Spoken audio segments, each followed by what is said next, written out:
Ravi de vous retrouver sur France 24 à l'heure de Paris Direct. Nous sommes à la mi-journée. C'est parti pour 3 heures d'informations non-stop, largement dominées par la situation au Proche-Orient.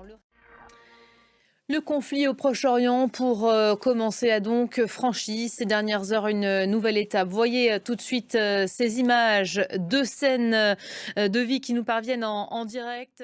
On va commencer par retrouver Serge Berberi, qui est notre correspondant à Beyrouth. Bonjour Serge. Le Hezbollah a revendiqué il y a quelques instants ses tirs sur Israël. Il affirme avoir visé la principale base de renseignement militaire israélienne près de Tel Aviv.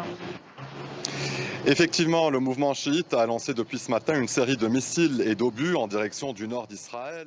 Voilà, au moment où on se parle, reste avec nous Serge. L'armée israélienne appelle les habitants de plus de 20 localités du sud Liban à évacuer. La nuit dernière, après une semaine d'intenses bombardements donc, contre le Hezbollah, l'État hébreu a finalement lancé cette nouvelle étape, des raids terrestres limités, localisés, ciblés, qui n'ont pas vocation, dit Israël, à durer.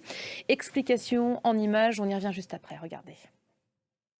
De nombreuses réactions, évidemment. Depuis, le Premier ministre libanais qualifie le moment de l'une des phases les plus dangereuses de son histoire. Najib Mikati qui appelle l'ONU à fournir une aide d'urgence pour les déplacés. Serge, l'ONU qui demande 426 millions de dollars d'aide d'urgence pour faire face à cette situation déjà extrêmement critique et dont vous pouvez nous témoigner aujourd'hui. Effectivement, vous savez, l'inquiétude est palpable.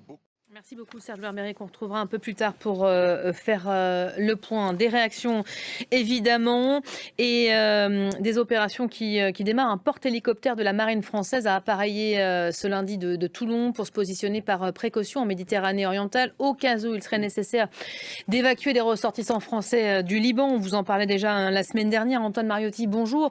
Ça, c'est le genre d'information, le genre d'annonce qui nous montre qu'on est passé quand même à une autre étape la nuit dernière. On est passé à une autre étape.